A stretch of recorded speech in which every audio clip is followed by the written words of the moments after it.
Bonjour tout le monde. Cette semaine, vous pourrez voir ou revoir deux films qui parlent de la libération de la France ou de la résistance, car nous allons fêter le 80e anniversaire de la libération de la France par les Alliés le 6 juin 2024. Donc nous parlons, et c'est le débarquement nous fêtons le débarquement de 1944, le 6 juin par les Alliés. Voilà. J'ai peut-être confondu les deux, j'ai peut-être fait un amalgame, excusez-moi. Donc il y a deux films qui vont sortir. Il y a Le Soldat Ryan, Il faut sauver le soldat Ryan de Steven Spielberg avec Tom Hanks qui sort. Et L'Armée des Ombres de Jean-Pierre Melville aussi va sortir. Je vais parler des deux, mais je vais aujourd'hui commencer par L'Armée des Ombres de Jean-Pierre Melville. J'aime les deux films, hein, c'est pas une histoire de préférence. Je pense que j'ai choisi le Melville parce qu'il est plus frais dans ma tête. Ouais, on va dire voilà comme ça. Donc c'est un film de 68 ou 69, je confonds toujours les dates, qui n'a pas eu de succès à sa sortie, à l'Armée des Ombres, mais qui est devenu au fil des années un classique du cinéma. Beaucoup de gens pensent que c'est peut-être l'un des plus grands films français de tous les temps. Et je suis pas loin de penser la même chose. Alors Melville, c'est quand même un spécialiste du polar en tant que réalisateur. Il avait déjà fait un film sur la résistance avec Le Silence de la mer, c'est son premier film. Mais toute son œuvre est empreinte de ce qu'il a connu et vécu pendant la Seconde Guerre mondiale.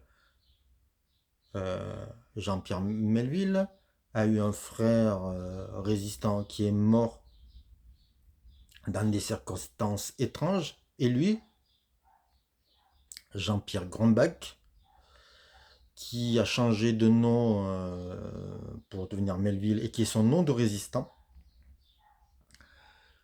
euh, eh ben, a été aussi très actif pendant la Seconde Guerre mondiale. Donc, quand il fait un film sur ce sujet-là, il en fait en connaissance de cause.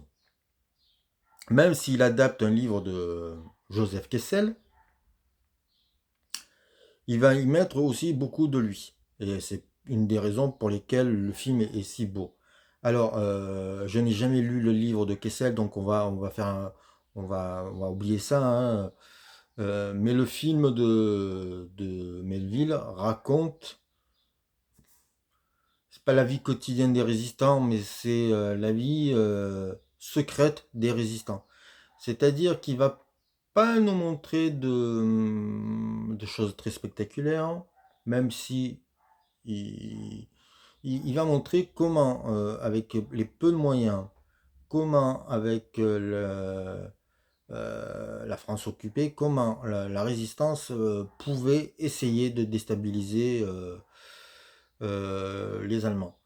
Mais surtout, le sujet, me semble-t-il, principal du film, c'est le sacrifice de ces gens-là, le sacrifice des résistants. Car l'armée des ombres, je veux pas spoiler pour ceux qui n'ont pas vu, mais ça dit bien quelque chose par rapport à la fin du film. Donc, l'armée des ombres serait, j'allais dire la compile, j'aime pas du tout le mot, donc on va pas dire ça, mais serait l'amalgame de plusieurs histoires qui ont existé pendant la résistance. Et ça fait un film où voilà. Donc on passe par l'histoire des époux Aubrac, on parle de Moulin, de Jean Moulin, et on parle de la résistance, ça parle de tout ça. Et donc, sauf que le film n'a pas gardé les noms, qu'il a pioché un peu partout et il en a fait un film de cinéma. Donc c'est pour ça que ce film est passionnant et surtout il n'a pas peur de montrer, j'allais dire, les mauvais côtés. Il peut aussi montrer la trahison, le sacrifice, je l'ai dit, mais aussi la punition. Et pour un film sur la résistance, c'est étonnant parce que une des premières scènes du film, c'est l'exécution d'un résistant qui a trahi.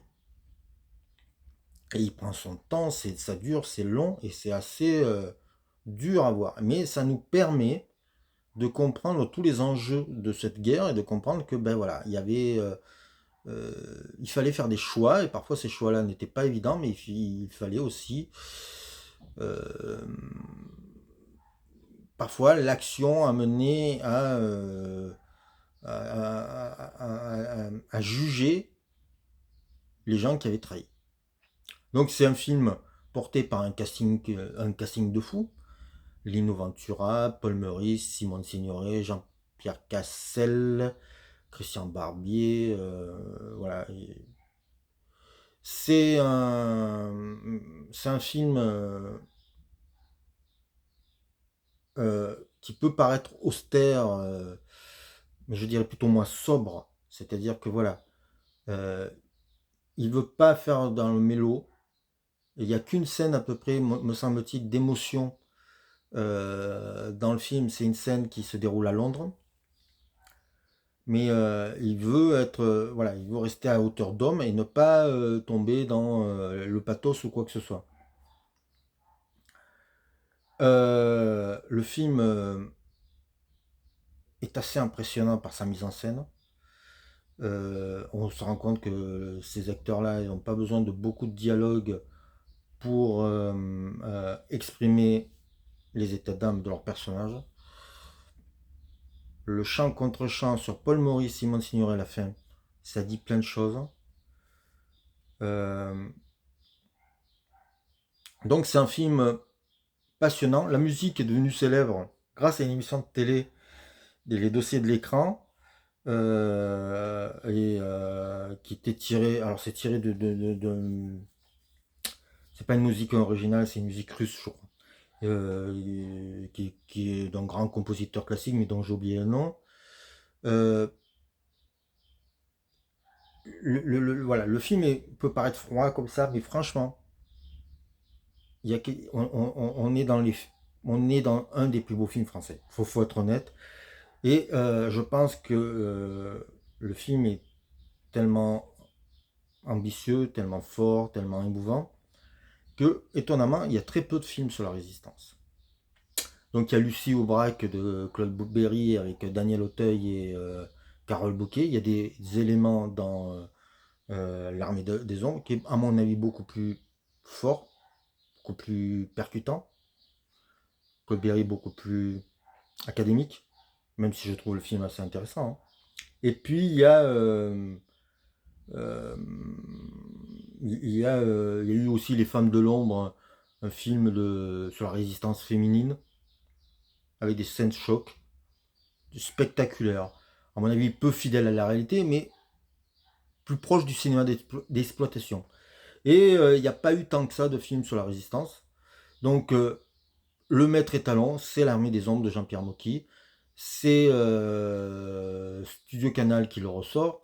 Ça a été restauré, c'est passé au Festival de Cannes, dans la section Cannes classique, et les gens ont dit beaucoup de bien sur l'état de la copie, donc à mon avis ça vaut le coup de le voir en salle. Et donc c'est un film, si vous pensez que vous êtes cinéphile, il faut le voir au moins une fois. Et si c'est en salle, c'est encore mieux. Donc voilà.